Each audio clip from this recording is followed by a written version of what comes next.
Before you assume you know how this story ends. Before you make a judgment about the boy with tears streaming down his face, you need to understand one thing. You are about to witness a single second that changed everything. This isn't just a story about a fight. It's about a trap that was set for the wrong person and the stunning moment it snapped shut. If you're ready for a story about the quietest people having the loudest power, stay with us.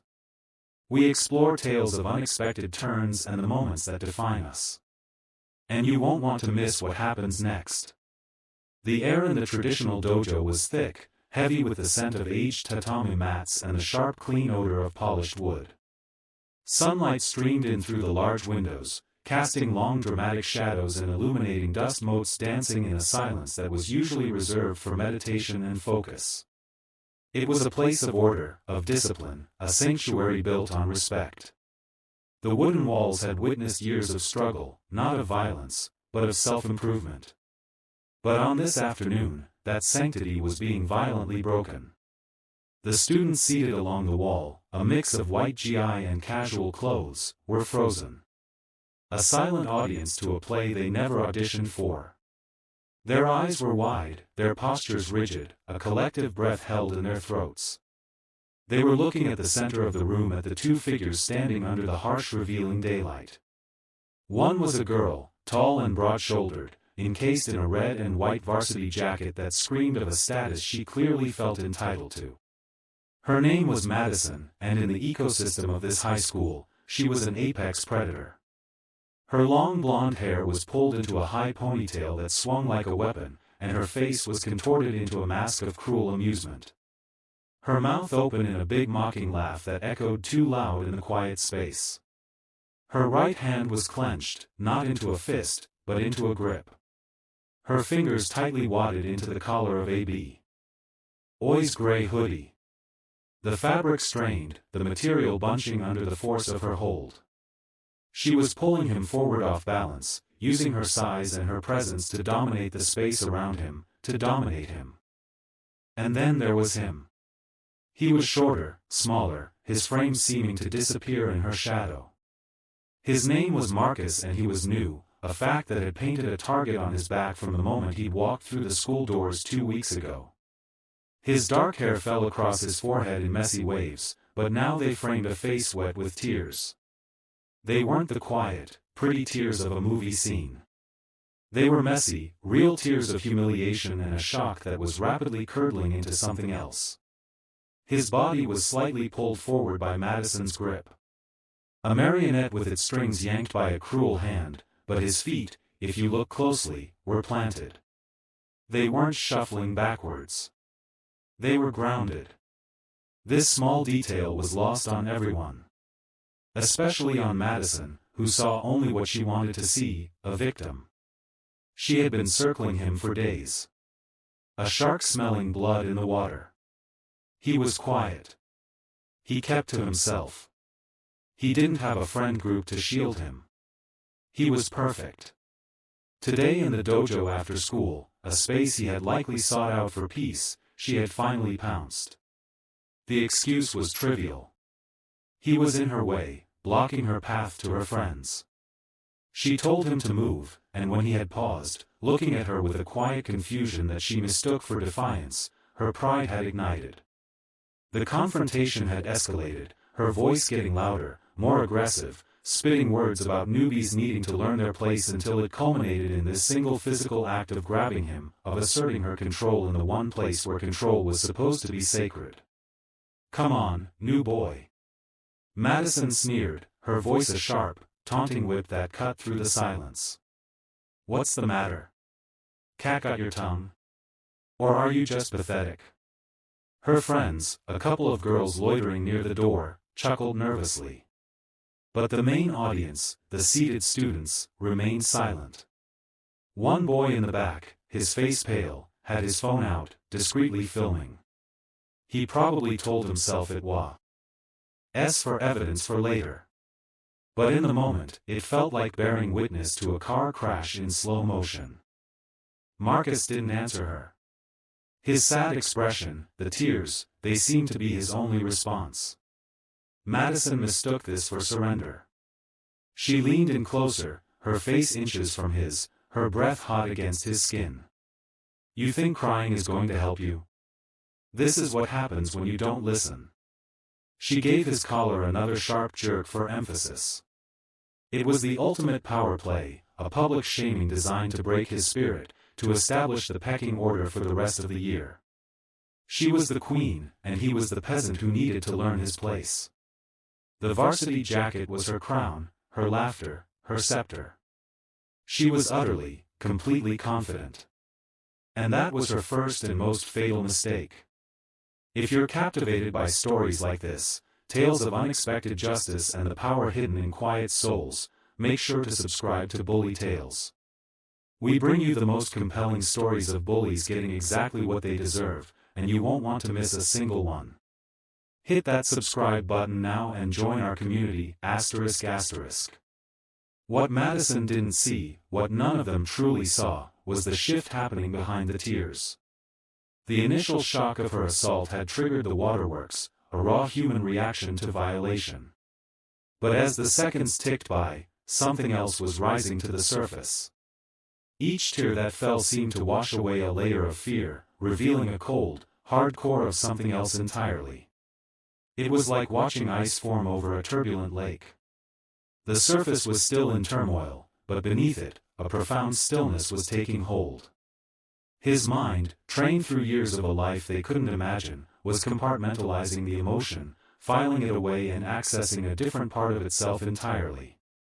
A part that knew about pressure, a part that knew about leverage, a part that knew how to end things. His father's voice, calm and steady, echoed in a deep chamber of his memory. The storm does not fight the mountain. It simply passes over it. Be the mountain, Marcus, until you must be the storm. The dojo itself seemed to hold its breath. The sunlight felt colder. The silence was no longer passive. It was anticipatory, a physical pressure on the eardrums. Madison, emboldened by his silence and the perceived victory, made her final error in judgment. With a final contemptuous laugh, she released his collar with a shove, intending to send him stumbling back, a final punctuation mark on her dominance. But as she let go with one hand, her other hand, her right, came up. It was a casual, almost reflexive act of further humiliation, a light, open-handed slap aimed at his chest, a dismissive tap to show how little she thought of him. It wasn't meant to seriously injure, it was meant to degrade. "Now get out of my way," she grunted. The touch of her hand on his chest was the trigger. It was the line that in his world could not be crossed. The verbal taunts were one thing. The grabbing of his collar was another. But a strike, however pathetic, was a declaration of physical conflict, and his body knew only one response to that. It was as if a switch was flipped. The crying stopped instantly. The sadness in Marcus's eyes evaporated, replaced by a focus so intense it was terrifying. The boy who had been there a nanosecond before was gone. In his place stood something else, something ancient and precise. Time seemed to warp, to slow down into a series of crystalline fluid motions. As Madison's arm extended in that pathetic slap, his body moved without conscious thought. It was muscle memory, a dance he had learned 1,000 times over in his father's dojo back in Seoul, a place of sweltering heat and strict tradition. He didn't step back. He stepped in. His left forearm came up in a sharp rising arc, a movement called age-uke, deflecting her wrist inward, breaking the lin. Of her force. It wasn't a block, it was a redirect. Her own momentum was now working against her, pulling her forward, off balance. Her chest was exposed, her body wide open. The entire dojo saw the confusion dawn on her face. The first flicker of something that wasn't arrogance. It was the dawning horrifying realization that the ground beneath her feet was not as solid as she thought. It was in that split second, in the void of her confusion, that Marcus ended it. His right hand did not form a fist. It did not ball up like hers had. It stayed open, his fingers together, rigid as a shovel. It was not a brawler's punch. It was a tool, a shudo or palm heel strike. Pivoting on the ball of his back foot, channeling the power not just from his arm, but from his hips, his core, the very ground beneath him, he drove the heel of his palm upward in a short, devastatingly powerful strike. It was less than 6 inches of travel, but it carried the condensed force of his entire body. A lifetime of discipline focused into a single point. It connected with the tip of her chin with a sound that was not a loud crack, but a dense, sickening thud. It was the sound of a melon being hit with a sledgehammer. It was the sound of a circuit breaker popping. The effect was instantaneous and absolute. Madison's head snapped back. The mocking laugh was cut off as if by a guillotine. Her eyes, wide with sudden, incomprehensible shock, rolled back into her head. Her body, which a moment before had been a tower of aggressive confidence, went limp. She dropped like a sack of stones, collapsing straight down onto the tatami mats. There was no dramatic flailing, no cry of pain. There was only the heavy final thud of a body hitting the floor, followed by a silence so profound it felt like the world had stopped spinning. The students along the walls sat in stunned paralysis. Jaws were slack. One girl had her hand clamped over her mouth. The boy with the phone kept filming, his hand trembling violently, but he couldn't look away, capturing the aftermath of the impossible. Marcus stood over Madison's motionless form. His chest was heaving, not from ion, but from the adrenaline that was now coursing through his system, the emotional dam having burst. The tears were gone. His face was a calm, neutral mask. But his eyes were alive with a storm of emotions. A fierce primal triumph, a shuddering relief, and a sharp stabbing horror at what he had just done, at the power he had been forced to reveal. He had promised himself a normal life here. He had promised his mother he wouldn't use it. He looked at the girl on the floor, then at the stunned, pale faces of his peers. He didn't say a word. He simply straightened his hoodie, the one she had grabbed, feeling the stretched fabric, and took a slow, deliberate breath, centering himself once more, pulling the storm back inside and willing the mountain to return. The entire confrontation from the grab to the counterstrike had lasted less than 10 seconds. But in that sliver of time, the universe had been rearranged. The bully had been laid out on the floor, and the new boy, the one who cried, had become the most formidable person in the room. The aftermath was a quiet chaos. Someone finally gasped. A murmur rippled through the seated students. A wave of disbelief. Someone ran to get the sensei who had been in his office. The boy who was filming finally lowered his phone. His face ashen as if he had seen a ghost. Madison began to stir, groaning, a pool of confusion and shame slowly filling the void where her consciousness had been. She didn't understand what had happened. One moment she was on top of the world, the next she was on the floor, her jaw screaming with a deep resonant pain, her head swimming as if filled with fog. She tried to push herself up, but her arms were weak, rubbery. She looked up and saw Marcus looking down at her. There was no gloating in his expression. There was no smile. There was only a quiet, unshakable certainty, a deep knowing that seemed to look right through her. It was that more than the physical blow that truly broke her.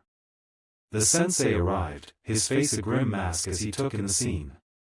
The girl on the floor, the boy standing tall, the silent, terrified audience. He didn't yell. He didn't panic. He looked at Marcus and then at Madison, and a deep, profound sadness filled his eyes. He knew. He had seen students like Marcus before. He knelt by Madison, checking her pulse, gently tilting her head, his trained eyes assessing the damage. But his attention was on him. "Marcus," he said, his voice calm but firm, carrying an unspoken understanding. "My office. Now." But the story of course did not end in the dojo. The video, shaky and raw, found its way onto social media and it went viral as these things do. At first, the comments were what you'd expect. "OMG, he destroyed her. That was so satisfying. Justice served cold. But as the video spread, the narrative began to deepen, to splinter. People started asking questions. Who was he? Where did he learn to do that? The school administration got involved. There were meetings, tense discussions of suspension, of self-defense, of proportionality. Was the force excessive? Madison, humiliated and physically bruised, her jaw swollen and tender for a week, became a pariah, but also a victim in the eyes of some parents and a few online commentators who argued he should have just walked away. Her friends abandoned her, not out of moral outrage, but out of social self-preservation. The varsity jacket no longer felt like a crown. It felt like a costume from a play she wished she'd never been in. She had to face the fact that her entire identity built on being the toughest girl in the room was a fragile lie shattered by a single precise strike from a boy she thought was nothing. The whispers followed her too. That's the girl who got knocked out by the new boy. She eventually transferred to another school, a ghost of her former self, forever haunted by the memory of that day. But the real story was Marcus. The forced meeting with the principal, the questions from his worried, frantic parents, the constant whispers and stares that followed him in the hallways. It was a different kind of gauntlet, a trial by public opinion and bureaucratic procedure. Through it all, he remained quiet, but no one mistook his quietness for weakness anymore. They saw the calm focus in his eyes, the straightness of his back, and they gave him a wide berth. The truth about him slowly trickled out, not from him, but from the sensei who defended him vehemently to the school board. Marcus had grown up in a family of martial artists. His father was a renowned master of Taekwondo who had run a famous dojang in South Korea. He hadn't just taken a few classes. He had been immersed in the arts since he could walk. It wasn't a hobby.